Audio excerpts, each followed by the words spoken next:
Hello students, आप सभी का आपके अपने YouTube channel maths by Jitendra Kumar में स्वागत है। चलिए, हम फ्रेम ऑफ रेफरेंस पढ़ रहे थे और पिछले टाइम पे हमने एग्जांपल नंबर फर्स्ट किया था। चलिए अब एग्जांपल नंबर सेकंड करेंगे। पढ़ लीजिए एग्जांपल नंबर सेकंड क्या दिया इन्होंने। एग्जांपल नंबर सेकंड दिया, an insect flying in a straight line. एक जो इंसेक्ट होता है कीट पतंगा, ठीक है, एक कीट पतंगा एक सरल रेखा में उड़ रहा है विद स्पीड। किस स्पीड से उड़ रहा है? 3√3 मीटर पर सेकेंड की स्पीड से उड़ रहा है in a direction such that the line joining the insect and the origin make equal angles to each axis in a stationary frame. तो एक जो कीट पतंगा एक स्ट्रेट लाइन में उड़ रहा, किसी स्पीड से उड़ रहा है वो 3√3 मीटर पर सेकेंड की स्पीड से उड़ रहा है, एक डायरेक्शन में उड़ रहा, जो डायरेक्शन, ठीक है, एक्सिस से इक्वल एंगल बनाती है। भाई मान लिया हमारे पास ये O है, एक्स अक्ष है, वाई अक्ष है और ये क्या है, जेड अक्ष है। तो एक स्ट्रेट लाइन में वह कीट पतंगा इस तरीके से उड़ रहा है, किसी स्पीड से उड़ रहा वो, ठीक है, v बराबर 3√3 मीटर पर सेकंड की स्पीड से उड़ रहा है। किस तरीके से उड़ रहा है? जिससे वो, ठीक है, इन एक्सिस से इक्वल एंगल बनाता है। मान लिया इससे भी अल्फा एंगल बनाता है, इससे भी अल्फा एंगल बनाता है और जेड एक्सिस से भी कितना एंगल बनाता है? वह अल्फा एंगल बनाता है। Find the position of the hanging pendulum. ठीक है, तो हमें क्या निकालना? पोजीशन निकालनी ऑफ हैंगिंग पेंडुलम की। इसका मतलब किसका मान निकालना? हमें एक्स डैश, वाई डैश और जेड डैश का मान निकालना। ठीक है, हैविंग कोऑर्डिनेट 8, 7, 11। तो ये किसके मान दे रखे? हमें x का मान दे रखा 8 और y का कितना दे रखा 7 और z का कितना दे रखा 11। As seen by the insect after 2 second. So t की वैल्यू क्या दे रखी इन्होंने? 2 सेकेंड दे रखी। ठीक है, from its start it started from the origin of the stationary frame. ठीक है, स्टेशनरी फ्रेम क्या होता है? स्टेशनरी फ्रेम होता है जो स्थिर फ्रेम होता है। जैसे मैंने आपको, ठीक है, पीछे आर्टिकल कराए तो हम क्या लेते थे उसमें? एक तो ये वाला फ्रेम लेते थे और एक कोई अलग फ्रेम ले लेते थे कि मान लिया ये O डैश, X डैश, ये Y डैश और Z डैश। तो एक फ्रेम स्थिर होता था और दूसरा फ्रेम, ठीक है, मान लिया इसके सापेक्ष किसी भी दिशा में चल रहा हो, तो इस वाले जो ये वाला फ्रेम है जो किसी भी डायरेक्शन में नहीं चल रहा, तो हम इसको बोलते हैं स्टेशनरी फ्रेम। ठीक है, तो ये होता है हमारा स्थिर फ्रेम। तो देखिए हमें इसमें क्या निकालना है? X dash, y dash, z dash निकालनी। तो एक्स डैश बराबर बताइए, एक्स डैश का फार्मूला आपने पढ़ा भी होगा, x minus v x t होता है। वाई डैश पढ़ा होगा तुमने, y minus v y t और जेड डैश बराबर z minus v z t. तो हमें वी एक्स निकालना पड़ेगा, वी वाई निकालना पड़ेगा और वी जेड निकालना पड़ेगा। तो चलिए इसका सॉल्यूशन देखिए, एग्जाम्पल नंबर 2 का सॉल्यूशन देखिए। ठीक है, तो ये कितना एंगल बना रहा है? इक्वल एंगल बना रहा। ठीक है, लेट द इंसेक्ट,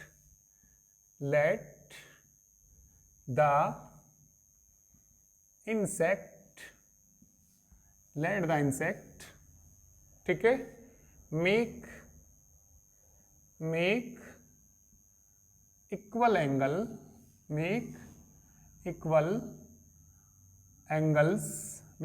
एंगल्स, ठीक है, विद किससे बनाता है? With stationary frame.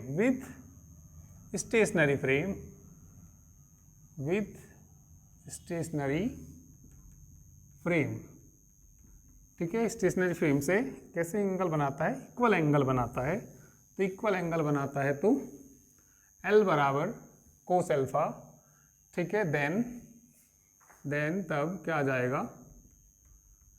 L बराबर कोस एल्फा, L बराबर कितना भैया? कोस एल्फा, और M बराबर भी कितना होगा? कोस एल्फा ही होगा। M बराबर भी कितना होगा? कोस एल्फा, ठीक है, और N बराबर भी कितना होगा? N बराबर भी कितना होगा? कोस एल्फा। ठीक है, तो ये इसके क्या है? डायरेक्शन कोसाइंस हैं उस लाइन के जिस लाइन में वो इंसेक्ट उड़ रहा है। ठीक है, वी हैव ये बताइए L square plus M square plus N square बराबर किसके होता है? 1 के बराबर होता है। L का मान रख दीजिए cos square alpha plus cos square alpha बराबर 1 आ जाएगा, 3 कोस स्क्वायर अल्फा बराबर 1 आ जाएगा, कोस स्क्वायर अल्फा बराबर 1/3 आ जाएगा। कोस अल्फा का मान निकालिए, कोस अल्फा का मान निकालिए तो 1 कितना आ जाएगा, √3 आ जाएगा। ठीक है, कितना आ जाएगा, कोस अल्फा का मान 1/√3 आ जाएगा। ठीक है, अब हम क्या निकालेंगे, Vx निकालेंगे। Vx जो होगा क्या होगा बोलिए, कंपोनेंट होगा ये वेलोसिटी का अलोंग OX। ठीक है, तो चलिए निकालते हैं। पहले ये बोल दीजिए, x का मान बोल दीजिए, जो गिवन है हमें वैल्यू पहले वो बोल दीजिए। गिवन क्या क्या दिया है बताना भाई, इसमें गिवन है हमें x बराबर, या शुरू से ही बोल दीजिए v बराबर क्या दिया, v बराबर 3√3 मीटर पर सेकंड, मीटर पर सेकंड। x की वैल्यू बताना, x की वैल्यू 8, y की वैल्यू देखो 7 और z की वैल्यू बोलो भाई कितना, 11। ठीक है, और t का मान भी बता दीजिए, t का मान 2 सेकंड दे रखा है ना, t का मान कितना दे रखा, 2 सेकंड। ठीक है, 2 सेकंड्स दे रखा। अब क्या निकालेंगे हम इसमें, Vx निकालेंगे।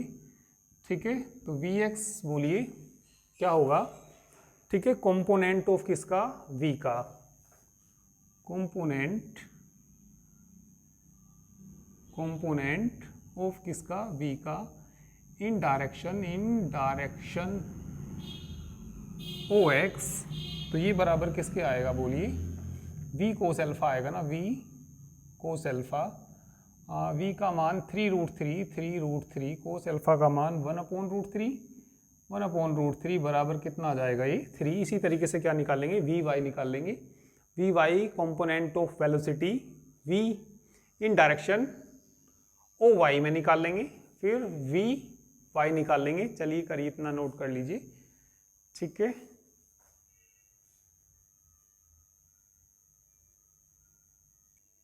चलिए स्क्रीनशॉट लेके नोट कर लेना, आगे देखिए। चलिए आगे देखो, क्या निकालिए, Vy निकालिए। क्या निकालेंगे इसके बाद हम, Vy component of v along OY। किसके अलोंग निकाल रहे, OY। चलो अलोंग ही कह दीजिए, अलोंग OX। तो बताइए कितना आ जाएगा, ये आ जाएगा v। ठीक है, v कोस अल्फा ही आएगा, वो भी कितना आ जाएगा बोलिए भाई, v कोस अल्फा, क्योंकि सभी के एंगल भाई वैसे तो ये आता v कोस अल्फा, यदि x अक्ष है तो अल्फा एंगल बना रहा तो v कोस अल्फा, मान लिया y अक्ष से बीटा एंगल बना रहा तो v कोस बीटा। तो यहाँ तो सब एंगल बराबर ही हैं, v कोस बीटा ना आके क्या आएगा, v कोस अल्फा ही आएगा। और v का मान कितना, 3√3 ही है, 3√3 है, और 1 कितना भैया, ये √3 है। √3 से √3 कट जाएगा, बराबर कितना आ जाएगा, 3 आ जाएगा। अब क्या निकाल लेंगे, चलिए Vz का मान निकाल लेंगे, कंपोनेंट ऑफ v। ठीक है, component of velocity v along OZ। तो बताइए, ये भी v कोस अल्फा ही आएगा, ऐसे तो v कोस गामा लिख सकते हैं, पर ये तो सब एंगल बराबर ही हैं, तो भैया ये भी किसके बराबर ही आ जाएगा, 3 के बराबर ही आ जाएगा। ठीक है, चलिए नोट कर लीजिए, इसको भी फटाफट से नोट करिए, हमें तो x डैश y डैश और z डैश की वैल्यू निकालनी इसमें। तो चलिए लिख देंगे v हैव। ठीक है, जल्दी से करिए, जल्दी से नोट करिए इधर से भी। इसके बाद x डैश और y डैश और z डैश के मान निकालने। ठीक है, तो x डैश का मान मैंने अभी तो बताया ही था आपको, है ना, x डैश का मान अभी तो बताया ही था मैंने आपको। या लिख देना we have Galilean transformation equations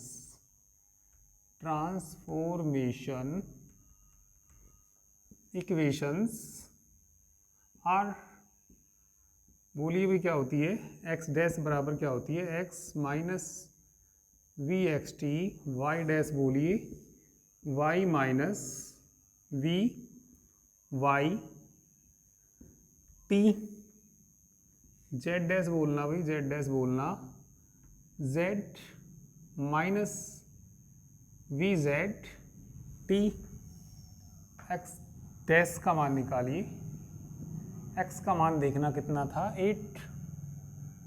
8 minus v x का बताना, वी एक्स का 3 था, टाइम कितना था 2, ठीक है। वाई डैश बराबर वाई का मान 7 और वी वाई तो 3 इंटू 2 ही है ये तो। जेड डैश बोलिए जेड का मान 11 माइनस 3 इंटू 2। एक्स डैश बराबर 8 माइनस 6, वाई डैश बराबर 7 माइनस 6, जेड डैश बराबर 11 माइनस 6। तो एक्स डैश का मान कितना आ जाएगा, 2 आ जाएगा। वाई डैश बोली 1 आ जाएगा। जेड डैश बराबर 5, ठीक है। तो द रिक्वायर्ड पॉइंट कितना आ जाएगा इसमें, the required position of the insect is, ठीक है, द रिक्वायर्ड पोजिशन ऑफ, नीचे तो दिख जाएगा ना, हाँ दिख जाएगा, of the required position of insect. Insect क्या होता है, कीट पतंगा। The required position of insect is, बोलिए क्या क्या आ गई, 2 1 5, ठीक है, करिए, ठीक है। तो 2 ही एग्जाम्पल थे इसमें। अब तुम एक्सरसाइज देखिए।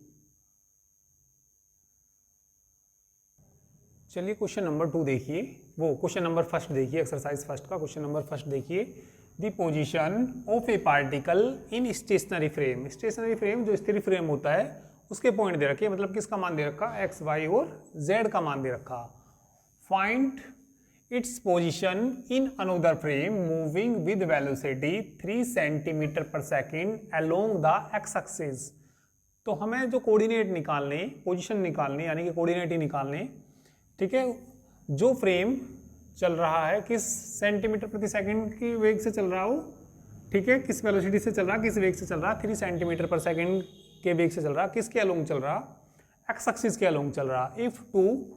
इफ टू फ्रेम, ठीक है, वर कोइंसिडेंस यानी कि संपाती हैं, ओनली 2 सेकेंड्स बिफोर, ठीक है। तो ये टी दे रखा, ठीक है, तो वो एक दूसरे के संपाती हैं, 2 सेकंड पहले संपाती हैं, यानी कि मैंने आपको इस तरह का एक आर्टिकल भी कराया। एक्स डैश, वो एक्स वाई जेड, ये हमारा कैसा फ्रेम है, ये हमारा स्टेशनरी फ्रेम है, ये हमारा ओ है। तो 2 सेकंड पहले वो इसी के ऊपर था, 2 सेकंड पहले इसी के ऊपर था। भाई 2 सेकंड बाद मान लिया ये फ्रेम यहाँ पहुँच गया, तो ये हमारा किस वेग से जा रहा है, ये वी वेग से जा रहा। तो इधर को क्या बनेगा, ये जेड डैश बन जाएगा, यहाँ ओ डैश आ जाएगा, ठीक है, और ये क्या हो जाएगा, वाई डैश। तो इस तरह का मैंने आपको आर्टिकल भी कराया, ठीक है। तो उसमें गैलीलियन जो इक्वेशंस थी वो क्या थी बताना भाई। एक्स डैश बराबर एक्स माइनस वी टी था, या वी एक्स टी कह दीजिए, और वाई डैश बराबर किसके था, वाई के, और जेड डैश किसके बराबर था, जेड के। चलिए सॉल्यूशन देखिए, सिंपल ही क्वेश्चन है ये, तो बिल्कुल आसान ही क्वेश्चन है, ठीक है। गिवन क्या है हमें, ये x की वैल्यू दे रखी, x बराबर 7, y बराबर 10 और z बराबर कितना भाई 14 दे रखा, ठीक है। z बराबर कितना दे रखा है 14, और v देखना कितना दे रखा, v बराबर 3 सेंटीमीटर पर सेकेंड दे रखा। t का मान भी बता दीजिए, t का मान भी बताइए, t बराबर 2 सेकेंड दे रखा, ठीक है। We have Galilean transformation equation. तो गैलीलियन ट्रांसफॉर्मेशन इक्वेशन जब दूसरा फ्रेम एक्स एक्सिस के अलोंग चल रहा हो तब मैंने आपको बताई थी, ठीक है। इस तरह का एक आर्टिकल भी कराया, तो क्या लिखेंगे, वी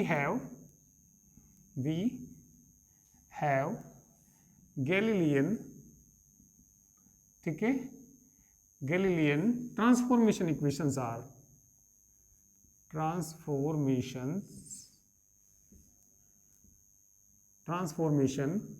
इक्वेशंस आर, बताना क्या थी वो, x बराबर x डैश बराबर x minus v t, y dash बराबर y, और z डैश किसकी बराबर था, z की। चलिए x का मान 7, v का मान बोलिए 3 गुना 2, y डैश बराबर 10, z डैश बराबर 14, x डैश बराबर 1, y डैश बराबर 10 और z डैश बराबर कितना, 14। ठीक है, तो ये रिक्वायर्ड पोजीशन आ जाएगी। The required position is required position is 1, 10, 14। ठीक है, सिंपल क्वेश्चन है, बिल्कुल आसान क्वेश्चन है। ठीक है, कर लीजिए। चलिए इसके बाद क्वेश्चन नंबर 2 देखिए। The position of a particle in a frame moving with an uniform velocity 15 centimetre per second along the axis of x is given by 2, 4, 6। तो ये जो पोजीशन दे रखी, किसकी दे रखी इन्होंने, जो फ्रेम मूव कर रखा उसकी पोजीशन दे रखी। इसका मतलब किसके मान दे रखी है, x dash, y dash, z dash की दे रखी है। इससे पहले वाले क्वेश्चन में स्टेशनरी फ्रेम की पोजीशन दे रखी थी, तो इसका मतलब किसके मान दे रखे थे, वो एक्स, वाई, जेड के मान दे रखे थे। और ये पोजीशन किसकी दे रखी, जो फ्रेम मूव कर रखा उसकी पोजीशन दे रखी। ठीक है, और calculate its position relative to a stationary frame. तो स्टेशनरी फ्रेम की अब के पोजीशन निकालनी, यानी कि किसके मान निकालने पड़ेंगे हमें, आपके एक्स, वाई, जेड के मान निकालने। ठीक है, if the two frame were coincidence, होता है संपाती, ओनली 1 सेकेंड बिफोर। ठीक है, एक सेकंड पहले वे एक दूसरे के कैसे थे, संपाती थे। संपाती मतलब कैसे होते हैं।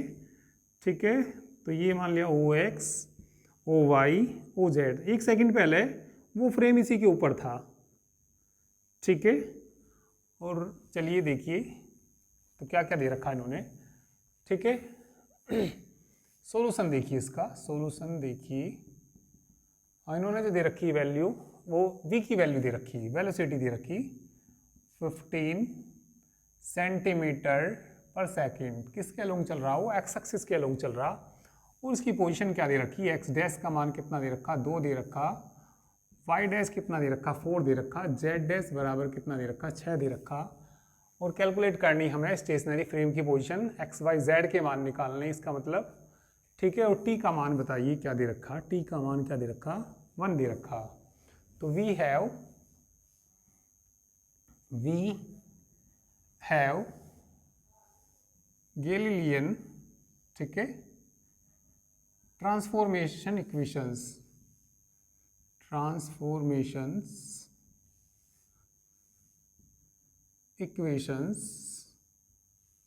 आर, बोलिए क्या पढ़ा हमने, एक्स डैश बराबर x minus v t, y dash बराबर वाई, जेड डैश बराबर जेड। हमें तो एक्स का मान निकालना, तो और करके क्या लिखेंगे, एक्स बराबर x dash plus we T ना हो जाएगा। वाई का मान निकालना, तो वाई बराबर वाई डैश, जेड बराबर किसकी, जेड डैश की। एक्स डैश का मान बोलना 2, वी का मान 15, समय देखना, टाइम देखना, 1 है ना, 1 है। और वाई बराबर वाई डैश 4, जेड बराबर जेड डैश कितना, 6। तो 17 आ गया ना। तो एक्स बराबर 17, वाई बराबर 4 और जेड बराबर कितना, 6। तो हमें position of the stationary frame is the position of the stationary frame its position, किसकी पोजीशन निकालनी हमें इसमें, पार्टिकल की पोजीशन निकालनी, तो लिखेंगे the position of the particle, the position of the particle in किस में निकालनी, इन स्टेशनरी फ्रेम में, इन स्टेशनरी फ्रेम। तो चलिए स्टेशनरी फ्रेम में इसकी पोजीशन बता दीजिए, क्या आ गई 17, 4 और कितनी आ गई 6 आ गई। ठीक है, चलिए नोट करिए और आगे के क्वेश्चंस भी इसमें करके देखना, इसमें अधिकतर क्वेश्चन वैसे हो जाएंगे इसमें। ठीक है, देखिए इसमें कंप्लीट कोर्स हमारा यूट्यूब पे नहीं करा जाता, तो कंप्लीट कोर्स हमारा एप्लीकेशन पे करा जाता है, और एप्लीकेशन हमारा PCM गुरु, अभी कुछ क्लास और आएंगी इसकी यूट्यूब पे। ठीक है, उसके बाद सभी क्लास आपको एप्लीकेशन पे मिलेंगी। एप्लीकेशन हमारा PCM गुरु, जिसका लिंक आपको इस वीडियो के डिस्क्रिप्शन में भी दे दिया जाएगा। ठीक है, तो आप हमारा कोर्स परचेज करने के लिए इस नंबर पे व्हाट्सअप मैसेज कर सकते हैं 9690224488। ठीक है, डायरेक्ट तो आप परचेज नहीं कर सकते, वहाँ पे डायरेक्ट एप्लीकेशन पे परचेज करने का ऑप्शन नहीं है। ठीक है, जो फीस होती है वैसे तो 1200 रुपये पर बुक से, दो पार्ट होते हैं। ठीक है, 1200 2 पार्ट गुना 2 बराबर, ठीक है 2400, और दोनों बुक यदि एक साथ आप पे करते हैं तो फीस आपकी मात्र 2000 पे करनी होती है। ठीक है, तो जल्द ही ये क्लास आपको, ठीक है, यहाँ से ऑफ हो जाएंगी और ये सभी क्लासेस आपको एप्लीकेशन पे मिलेंगी, इससे आगे की जो क्लास मिलेंगी। ठीक है, तो अभी कुछ क्लास और आएंगे अभी। ठीक है, तो ये चैप्टर तो मैं इसी पे ही कंप्लीट करा दूंगा। ठीक है, तो उसके बाद का सारा आपको एप्लीकेशन पे मिलेगा। ठीक है, और आपकी जो लाइव क्लास है, जो हमारी डिफरेंशियल इक्वेशन है उसकी लाइव क्लास, ठीक है 9 बजे चल रही है, वो 9 बजे, सुबह 9 बजे। ठीक है, तो चलिए बाकी हम नेक्स्ट टाइम पर करेंगे। तो आज के लिए इतना ही, थैंक यू वेरी मच।